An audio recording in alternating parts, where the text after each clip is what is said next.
Welcome to Childcare Conversations with Kate and Carrie. Directors are struggling every single day with staff retention. And we know, because we've been doing this for almost 25 years, that most directors aren't trained in this, Carrie. What is going on? I mean, it's just not part of the structure of how early childhood has evolved. It has evolved as, here's some ladies, they're going to take care of some babies. Bye. Like, it becoming a business was not thought out. It was not planned. It's not like, developing a steel smelting industry, like where there was some thought process. Like, childcare went from being unpaid labor done primarily by mothers and grandmothers and sometimes paid staff in the house to an industry that was outsourced out of the house. And that happened early in the 1900s. So this is a new thing. Like, we haven't been doing it for hundreds and hundreds of years. We've been doing it for 100 years. And we don't know what we're doing from a business perspective. We have learned what we're doing as far as caring for cohorts of children. We've done research on how children's brains develop and how that's different one-on-one versus in a group. But the business of childcare, the business of running a staff, that's not what anybody thinks about. Well, except us. I mean, like, we do. And we've been teaching people about how to do it for decades. But yeah, I think that's why, is because nobody thought about it before they started doing the business. Well, you know what's interesting, and it's probably totally unrelated, but kind of related. I mean, if you think about that same turn of the century kind of one-room schoolhouse to public education, and we have a lot of public school districts that obviously don't know how to figure out their finances either, right? Like, we are constantly in the news seeing school districts that are closing locations or consolidating because, again, they put a school in a place that made sense at the time the school was built. Since then, the neighborhood demographics have changed. They've also probably built additional elementary schools, middle schools, and high schools. And so as they've built new ones, they build those new ones bigger. And their concept is, oh, well, since it's bigger, we'll just bus people into it. And now they're busing people instead of that neighborhood component. So I think one of the things that is key when it comes to staff appreciation is understanding that things will change. Yeah, I mean, we have to think through that piece of it, right? I mean, it's just, I don't know how to words right now. I don't know how to words. Well, that's okay. I can words for you. So one of the things that we're doing in the previous 5 episodes was all about staff appreciation. And we were giving you tips and we were talking about why. And the rest of this month, our guests are also sharing their tips for staff appreciation. But I think what I really wanted to talk about today is that the leadership skill of managing staff. First of all, you probably weren't necessarily taught that. We know you weren't taught that in any early childhood administration courses you were taking. And if you have that skill, it might be because you learned it someplace else from either another business, or maybe you have a degree in human resources or in communication or communications, adjacent kind of careers. Or you had a lot of really bad bosses before you got into your current leadership position. Because I think that's where a lot of people learn how to be a good manager, is that they had cruddy managers before. And they're like, I'm not going to do that. And I'm not going to do that. And I'm not going to text you at 5 a.m. And I'm not going to this. And I'm not going to also no sexual innuendo. Like I think a lot of how people get to be good people managers is learning what not to do. Not for everybody. Some do go to classes and learn that way. And that is a much less painful way. Well, okay. So speaking of that, I'm going to plug it. So, Texas Director and Director Success Academy, we do have courses on human resources or on staffing management. We have classes on staff retention, on how to onboard. And if you've ever come through any of our childcare leadership trainings, we've also got materials there and the book. Carrie, we have been teaching out of this same basic textbook since 2002. Is there anything in there? Yes, there is. We talk about, so it's our book From Overwhelm to I Got This. That book has a decent amount of information on how to manage staff. It talks about some of the federal laws that impact it, but also that whole management by walking around thing that we talked about a couple episodes ago, or was it last episode? I don't know. But we've talked about it before, and how to communicate effectively. So there's stuff in the communication section, there's stuff in staffing, there's stuff in the budgeting section. Like, it's sprinkled throughout the book because managing your staff happens throughout your job of leading a program, whether you're an owner or whether you're a director or a regional manager. So if you have never had any training in it and you're like, I don't know if I want to take a class, even if it is from the wonderful Kate and Carrie, start with the book. And then go from there. If you are more like, oh, how long are these classes? We have 10-hour classes. We have 50-hour classes, which is a collection of 10-hour classes. In HR, well, we don't call it HR because that has specific terms. Staff management, because we're not getting you an HR certification here. We're helping you to be able to manage a team, because whether you're a director or an owner, you've got to manage a team, and you can have an HR person. That doesn't take away your need to be able to manage a team.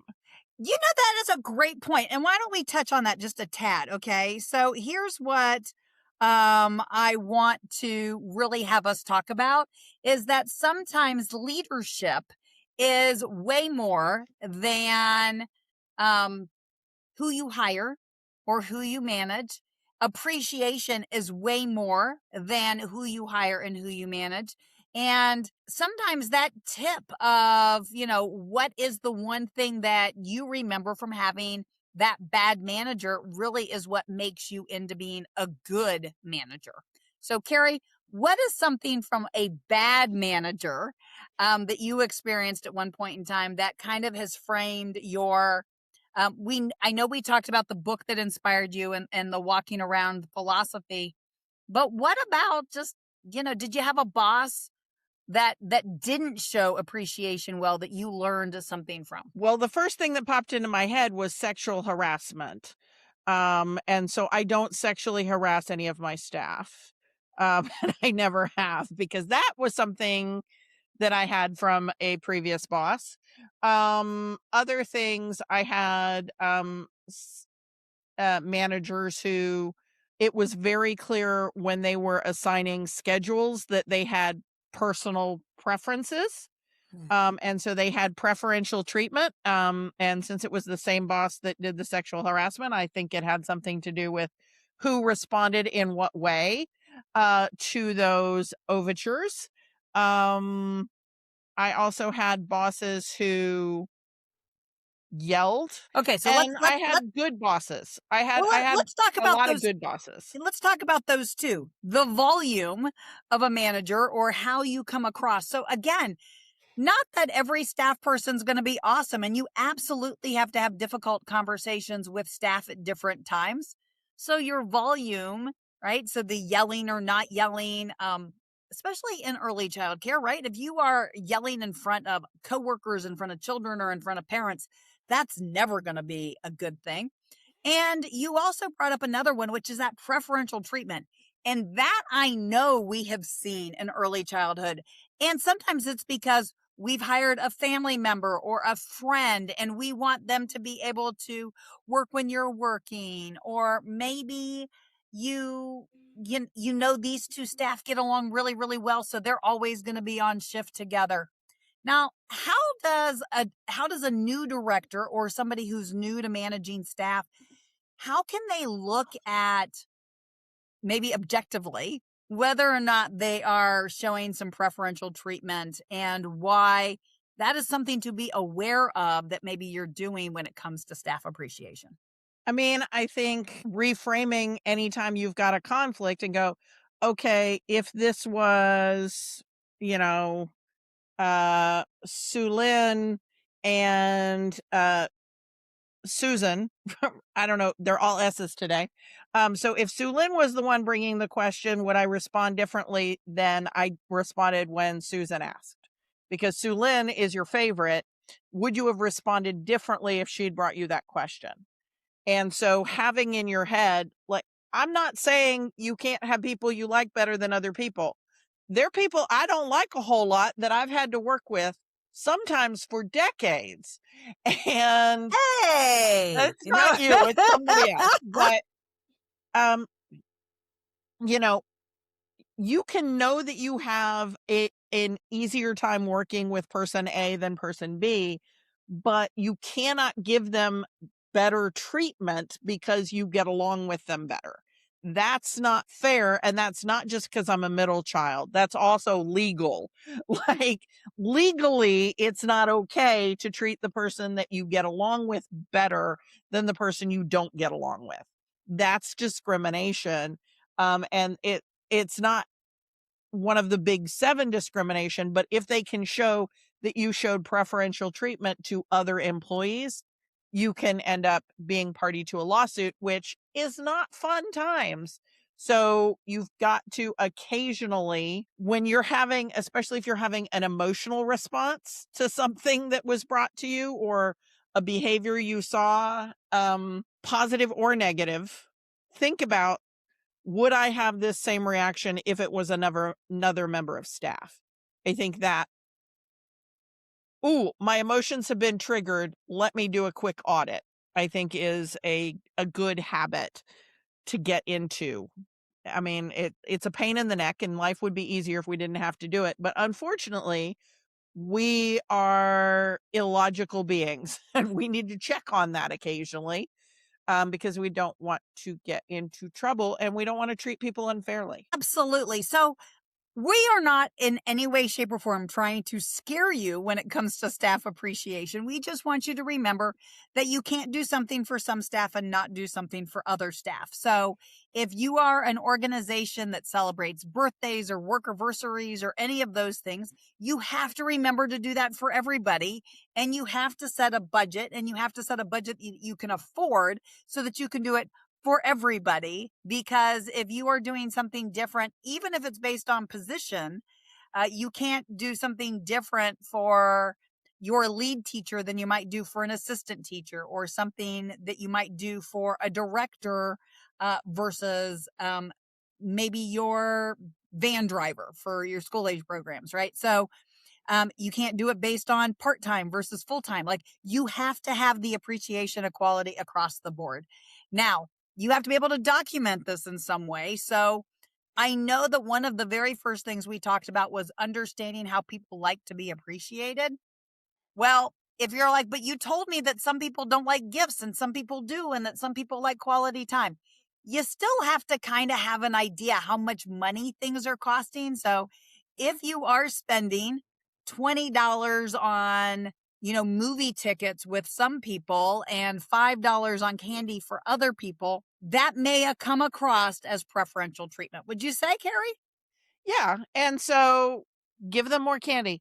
Don't just give them $5, give them $20.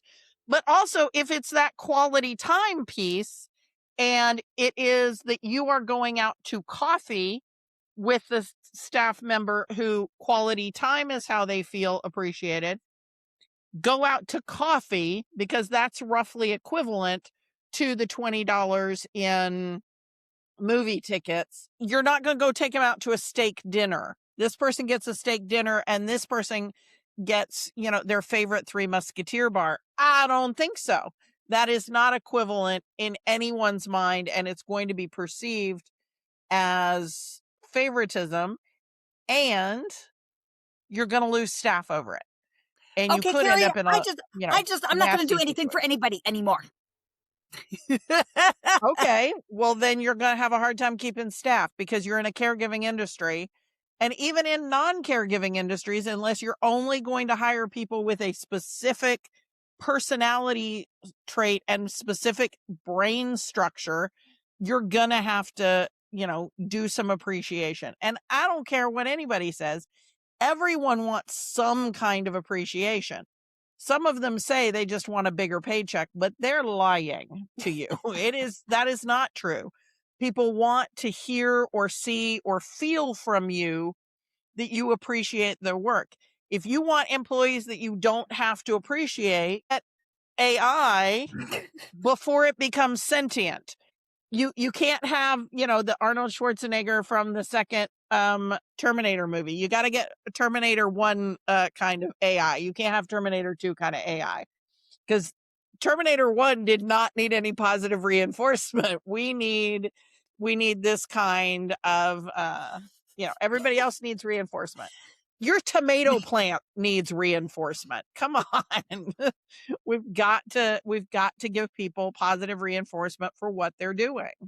And the tomato plants as well. I know your intention was not to tell me that my staff are plants, but that was kind of funny.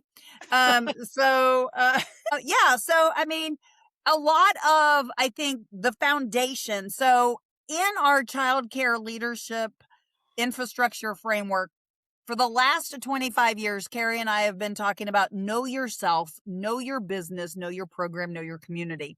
And when we talk about knowing yourself, it is knowing your love languages and how do you like to be appreciated. So it seems to make a lot of sense that we would suggest that you do the same thing with your staff.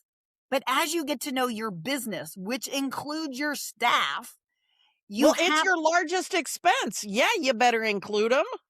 Absolutely, right? So knowing your business and knowing your staff absolutely has to be a key foundation of building that strong foundation of leadership. And hopefully, if you've got any questions, you will reach out to Carrie and I. You can text us in the show notes. There's a little thing that says text the show. We love it when you guys text the show. It just tickles us and we read every one of those. So please, if you've got questions, reach out to us. We'd love to respond back to you and help you in any way we can, whether it's through conversations, coaching, books, courses. We are here to help you. We are educators first and foremost. And hopefully that comes across a little bit in these episodes. So, Kate, you want to do our outro today? I'm just going to tell everybody we'll see you in a couple of days. Okay. Talk to you soon. Thanks for tuning in. We love bringing you real talk and fresh insight from the world of early childhood education. Be sure to follow us on social media to stay connected and catch all of the latest episodes. And if you're planning a conference, training, or special event, Kate and Carrie would love to speak to your audience. You can learn more about their keynote sessions and workshops at kateandcarrie.com. If you learned something today, share the show and leave us a review below. We'll see you next time on Childcare Conversations.